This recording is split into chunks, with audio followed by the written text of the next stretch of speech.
batterie, donc je profite de...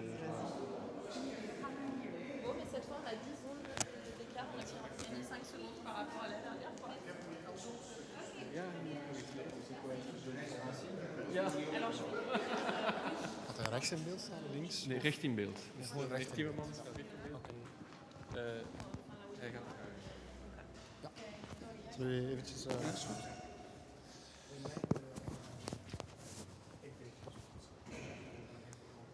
Dan ga je eventueel in uw binnenzak van... Ja, dus weet je wat goed gaat? Hier onderin. Ah, van perfect.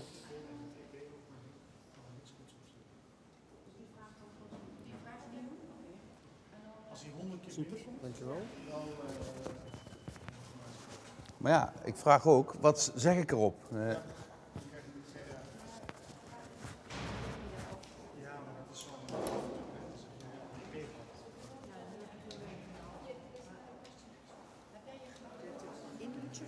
Ja. Oh, dat is ook niet erg schoon.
Moet ik hier zitten?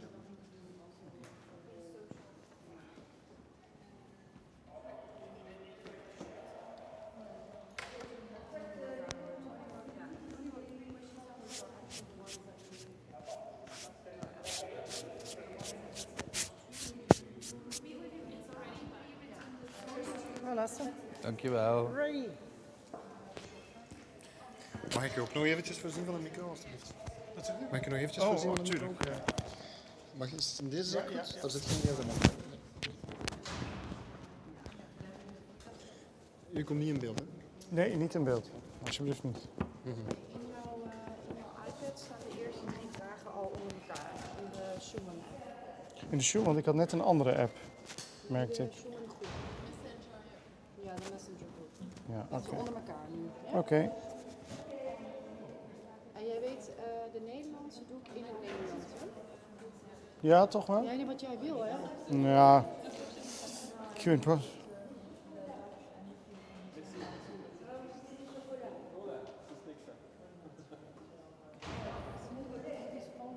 Ja, maar ik start met die algemene vraag, jongens.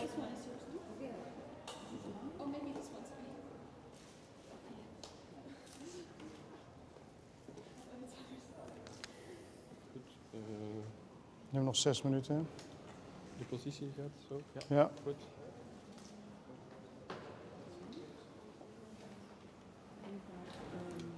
Over het Engels. You're going to ask your questions or tell me how you think, isn't it? What social Yeah, group, yeah. what? Yeah. Just What you like- think about, yeah. yeah. The word what, Yeah, right? yeah.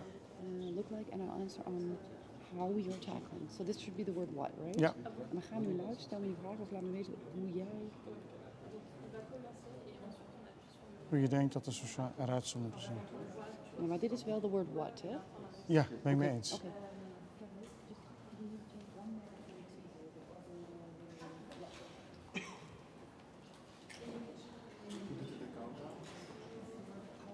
Blauw.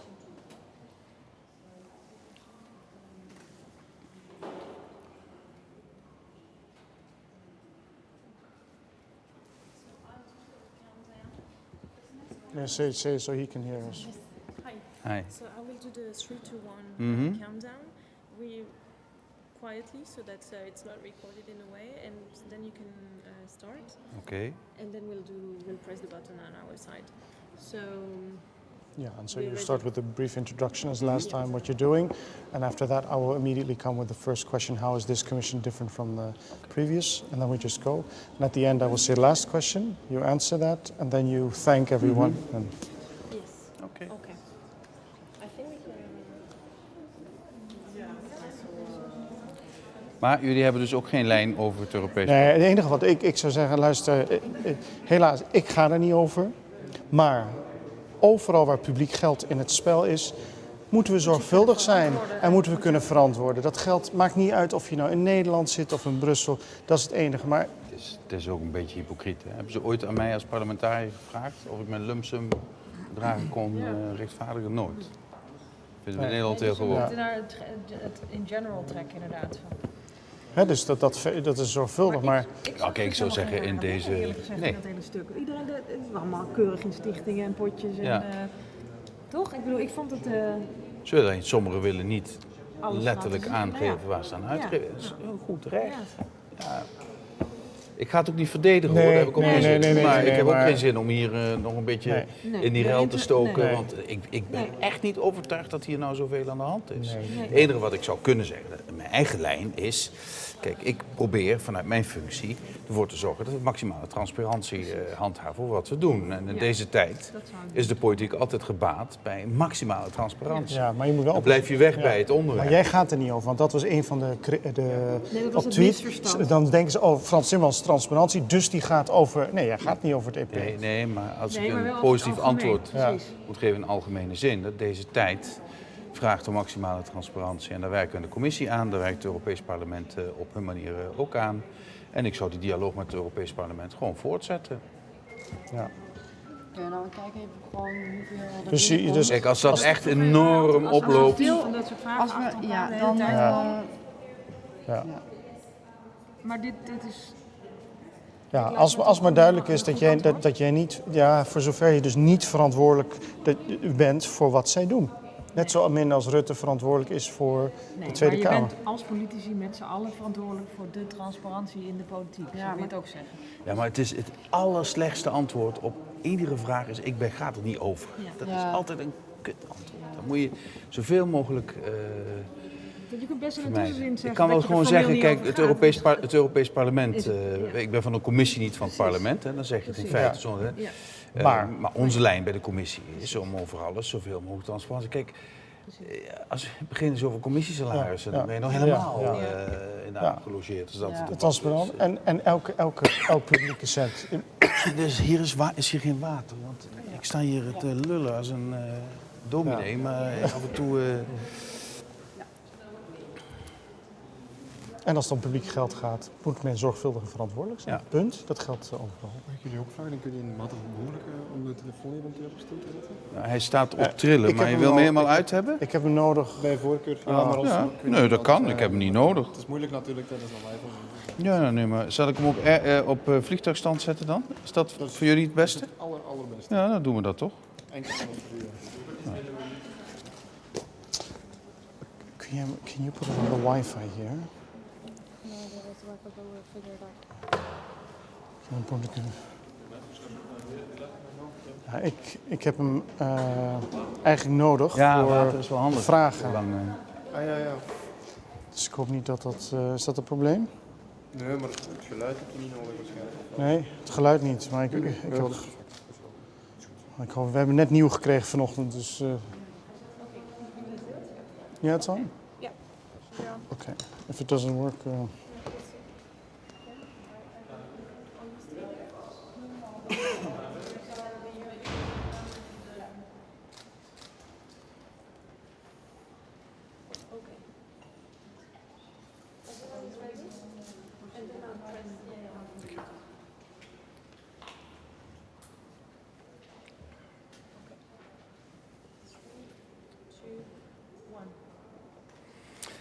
Hello, good afternoon, and welcome to the fourth Facebook Live session. I'm Frans Timmermans, and I'm looking forward to your questions about social Europe, or by the way, anything else you might want to ask me. So I'm looking forward to our debate, looking forward to fielding your questions and see how we can talk about Europe in a way that is interactive. Thank you, Mr. First Vice President. Just to start it off, how is this Commission different when it comes to social Europe? We've heard so much about social Europe in the past years. Well, this is the first time in 10 years, that the Commission puts on the table a number of proposals to strengthen the social fabric of Europe. That we didn't do this in the last 10 years is linked with a crisis. We had to manage a crisis that was very deep, the worst economic crisis since the 1930s. We had to make sure that banks didn't collapse. We had to make sure that banks would act more responsibly in the future. We had to make sure that we form a good basis for economic development in the future. And I think in that period, too many people were left behind. And now we have to make sure that every single citizen in the European Union feels that this project is about them, about every individual European. And to do that, we need a stronger social fabric in Europe. And we can contribute to that together with the member states, together with trade unions and employers, to make sure that the social fabric of Europe becomes stronger than it is today. Well, thank you very much. Pedro Vidal says, I want the working class to be able to afford electric cars en masse, so we can move away from fossil fuels, boost industry, the economy, and invest in new energy sources. How is that possible with your plan? You know, the automotive industry in Europe is the most forward-looking, the most modern, the most competitive in the world. And that automotive industry understands full well that we have to move to sustainable transport, that we have to move to electric cars, that we have to move to cars that drive themselves, that we have to create mobility in a way that is safe, but also that takes away a lot of burden that is now put on our environment. Car industry is forward-looking for this, but we need a bigger plan. We need to make sure that we as Europeans stick together. One of the irritants I have, for instance, is that in Europe we don't even produce our own batteries for electric cars. We have to buy them in Asia. So I think, like we did in the airplane industry with Airbus before, we need to help European industries to come together to create a sustainable future also in transport, so that indeed we get affordable electric cars, so that indeed we get driverless transportation in big cities, that we roll out 5G so that we create safe transport and efficient transport for all our citizens, and that indeed people get the option to buy a sustainable car, an electric car, without this costing them too much. Ignacio Belher is worried about the situation in Spain and is worried about the short term. What could the EU do in the short term? Well, you see, Spain has gone through an incredibly difficult economic crisis, especially young people in Spain have been unemployed at an incredible rate. More than half of young people in Spain were unemployed. Now you see Spain recovering, and recovering very quickly. You also see in Spain that people have confidence, more confidence in the future, that they're building up their economy again, that you have growth figures that are astonishing if you just think back a couple of years. But I do understand the point. What is this doing for me now? And of course, I don't know his particular situation, but if he's a student, I would advise him to use the opportunity Erasmus offers. We are increasing the Erasmus program above 2 billion euros, which means that more European students can profit from experience in other member states. But not just that, the Youth Guarantee Plan can help create more jobs also in Spain. We've been successful in that area, but we need more successes even in the future. We do this hand in hand with member states. And Spain is one of those member states that understands that through reforms they can create more economic growth and more jobs again. The job market is looking better in Spain today. People are more optimistic, and let's reap these benefits for all of us very soon now. Mr. First Vice President, Kimon Semenis asks if the universal basic income is a subject that might be discussed sometime in the future in Europe. I think it's an inevitable subject sooner or later.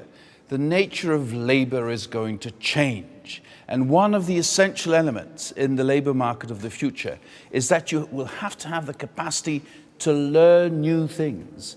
The world is changing. You will not be able to be in a situation as before that you learn one trade and that trade takes you from your 20s until your retirement age. That's not going to be Europe of the future, the world of the future. So we need to be able to learn new things, to adapt, to learn new skills, to share knowledge with others. And to do that, sometimes you will have to leave the labour market for a while so that you can learn these things. But if you then, in that situation, would lose a lot of your income, you would not do that and you would fall behind. So to make that possible and to also look at labour that is different, that's no longer geared towards just production, just unit costs. Because of robots coming in, our labour will also change. You will need to give people the assurance that when they leave the labour market for a while to learn a new trade or to specialise more or to learn new developments, that they don't drop in income. And I think a universal income, basic income, can help bridge those gaps and can create the necessary stability and protection in our society for people to be able to learn more, to improve themselves and to profit from the gains that robotization and the fourth industrial revolution will bring to our economy. Mr. First Vice President, Stijn Kroes asks, the current draft of the social pillar doesn't really create a social union with hard legislative power. Why doesn't the EC, the European Commission, open the debate to add a real social pact with member states so that social standards can be really enforced? I understand the question, but the answer is relatively straightforward. We don't have the competences for that. That's not what's in the treaty. The treaty doesn't give us the right to do that at European level. But it does not mean that we don't have the intellectual and moral duty to formulate the need for a social Europe. The only thing is, member states can do that together, individually and together. So what we need is a debate with member states so that they understand that only social policy formulated in a way that is consistent across the European Union, that avoids the issue of social dumping, that makes sure that we are not competing on social rights between member states, only that can offer the protection our citizens crave. And we don't have the competence to do all of that at the European level. Our member states do have the competence, and let's bring them together with us to work on plans that will create a social Europe that provides the protection people want and expect from us, and they're absolutely right that we should provide that to them. What about the role of women in all of this? Well, I think we're still completely underestimating the importance of equal opportunity in our society. If you look at our universities, for instance, 60% of our students are females. But if you then look at the uptake in the labour market, not 60% of people entering the labour market are women. It's lower than that. So there's too much loss of talent in that area. So we need clear policies that would offer equal opportunity to men and women. We need to close the pay gap, which is still anywhere between 14 and 20% in the European Union, that women still earn 14% less than men for exactly the same job. We need to do something about the pension gap, which is 40%. At retirement age, women have 40% less pension than men.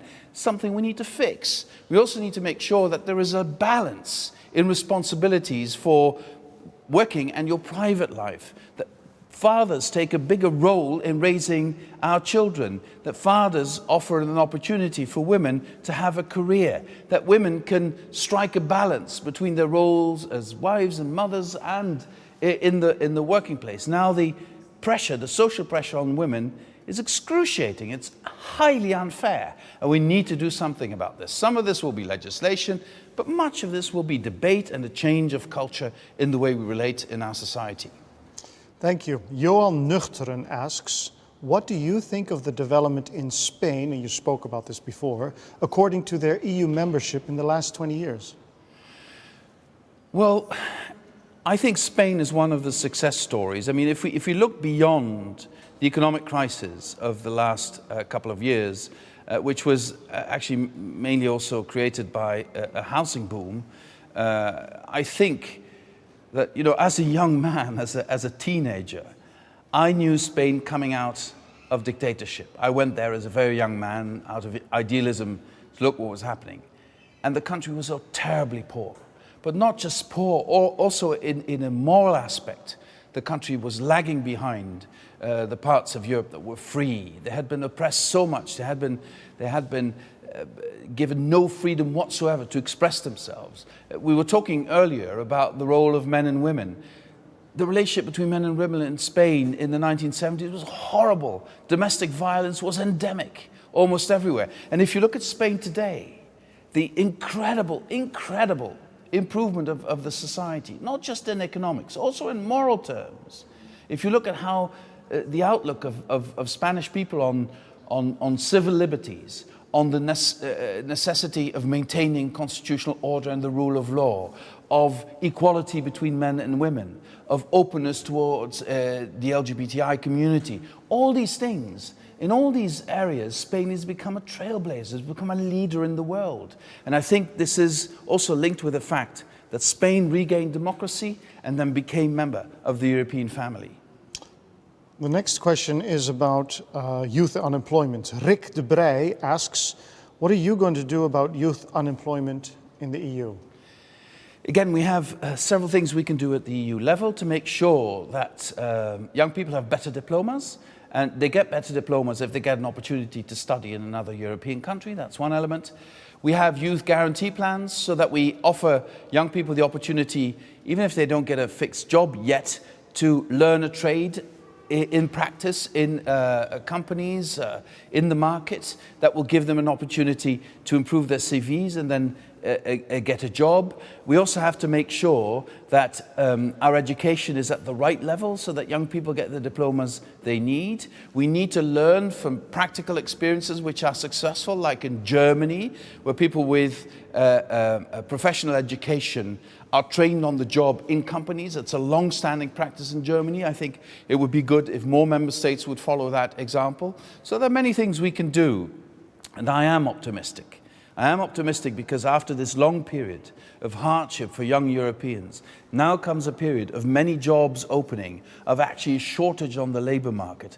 This is the time for our youngest generation to grasp the opportunities and to take the future of our Europe into their hands and to shape it into their image. Dirk Jacob asks an important question. How can the EU avoid the perception that it is seen as imposing on people how they should live their lives? Well, as you know, we have presented earlier this year the White Book on the future of Europe. And instead of prescribing how that future should be, we offered 5 possible scenarios for that future. And we offered member states and citizens a dialogue on those scenarios. Why don't you tell us in what direction you want Europe to go?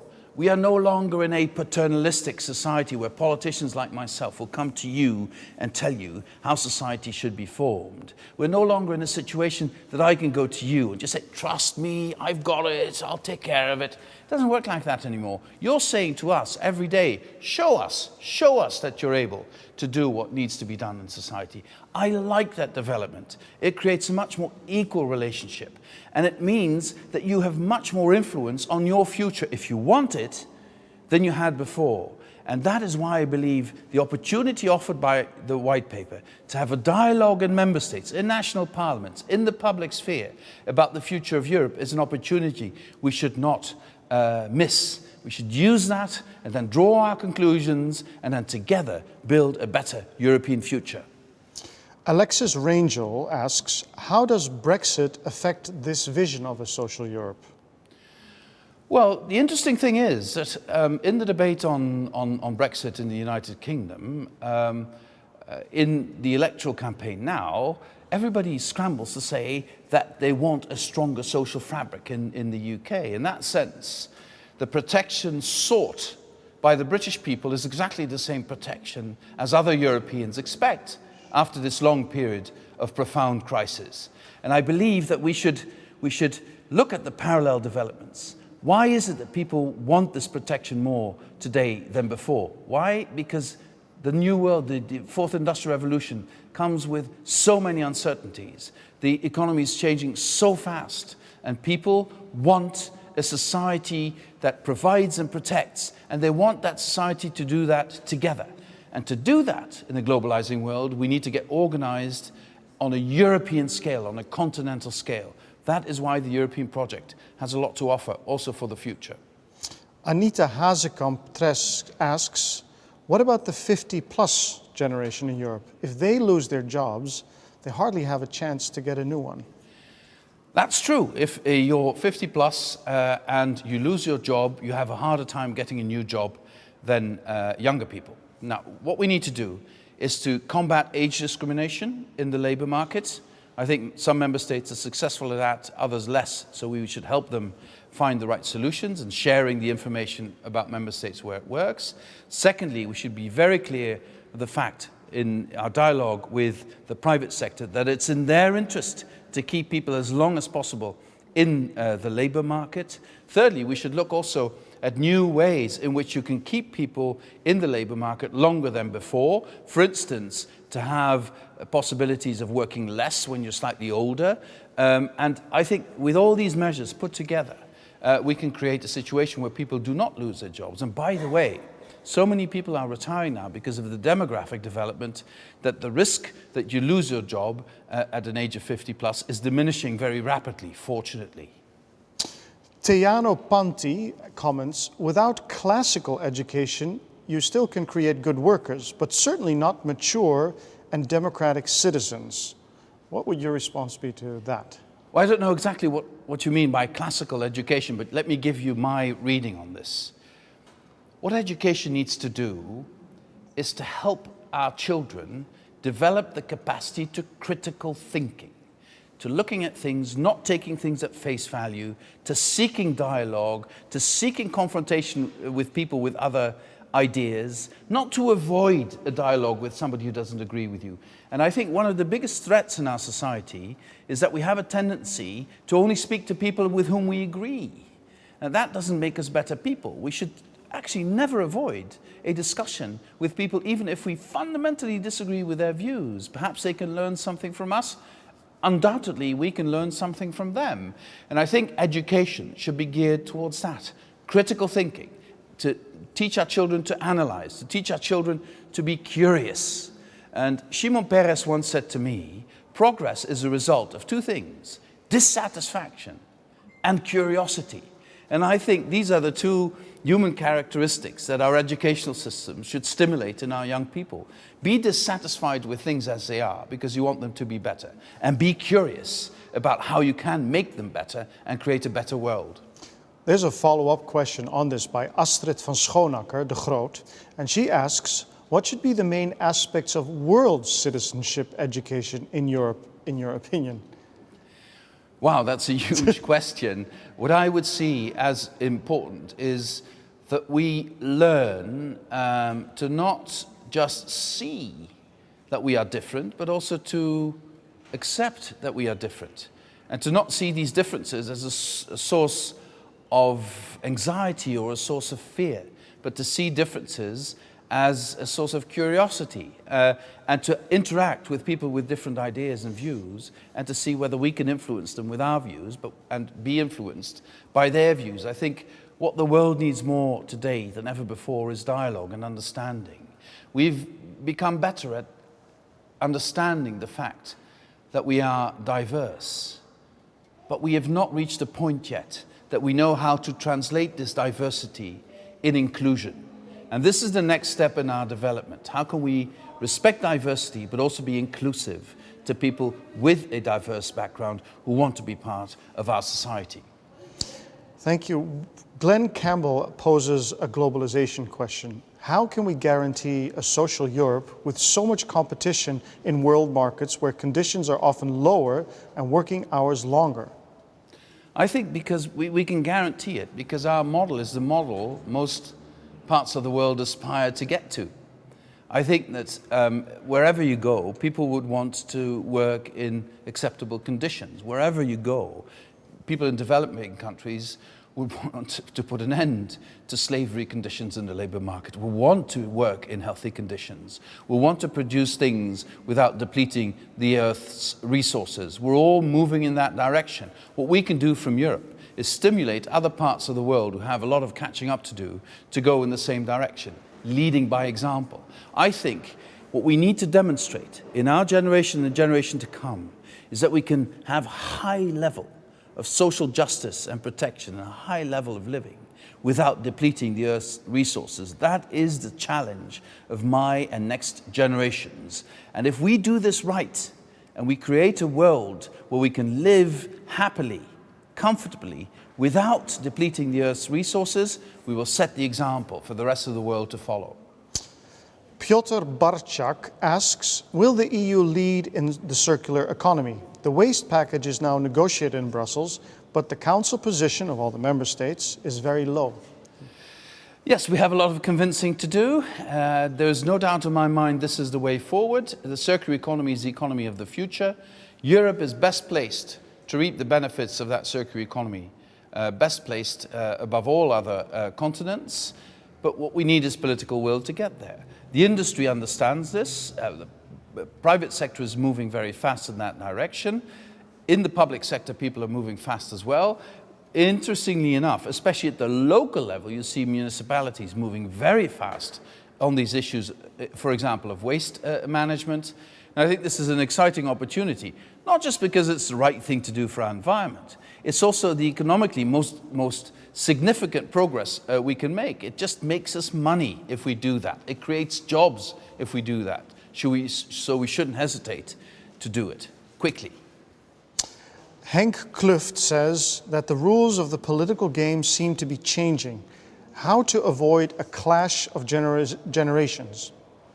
Well, I think what I would like to see, dreaming, is for the younger generation, a generation which is no longer ideological, but which is extremely idealistic about how the world of the future should be, about equality, about sustainability, about peace. If that young generation would translate that idealism into political action, get organized better than they are today, just look at the political structures we have, reform them, change them, shape them so that also our political and social structures become consistent with our future. So I would call on the young generation to grasp that opportunity. It's there for the taking. It only takes for you to get organized. Okay, we're going to round up with a few more questions. Nico Keppens asks, are the EU, the member states, really behind reaching the Sustainable Development Goals, which are universal for developing and developed countries? Well, in the way they speak and talk, in the political declarations they make, they are.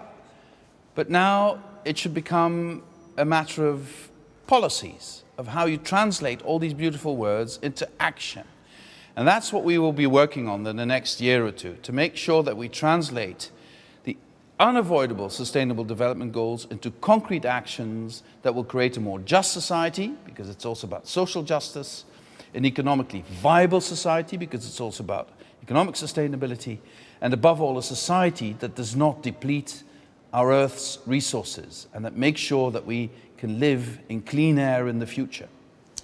Well, for the last two questions, these are human interest questions, not on music this time, but on sports. Frans Starmans asks, what should your favorite soccer club, Roda JC, do to grow better? I think we need a good investment in human capital, in the technical staff, in the management of the club. I think we need to look at a couple of players that we would like to come on board, and we need to create financial sustainability for the club. It's a tall order, but I've seen over the last couple of weeks that this club is part of the hearts and minds of people in my region, in Limburg, and that this club can attract, even when it plays very badly, more than 15,000 people to come to the stadium to support the club. And this is a good starting point. It's a good starting point because we are rooted in a community. That community likes us, that community wants us to continue, and we should serve that community by doing a better job at providing good football for Roda JC. And for the final question, Dirk Jacobs, who already had a question, asks, any words on Tom Dumoulin's victory of the Giro d'Italia?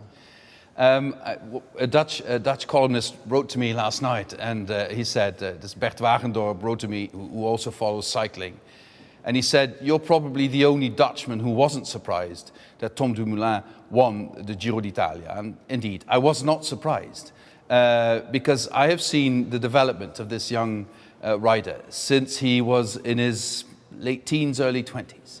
And I've always maintained that this would be one of our greatest riders in this generation. He's proving me right, but hey, I wasn't a genius. You could see it from the outset. He's got everything going for him. He's got the right physique, he's got the right determination, he's got the right morals about this, and he's got a brain which helps him put all of this together. But it all starts with talent and the morality to give that talent the right shape to be successful. And Tom Dumoulin has all of this. So we're going to see many, many things from him in the years to come, not just in the Giro. I think he will be very successful in the Tour de France in the future, but that's for the future. For now, I want to thank you for having joined us today. Thank you for all your questions, and I hope to see you again and hear from you again very soon. Bye-bye.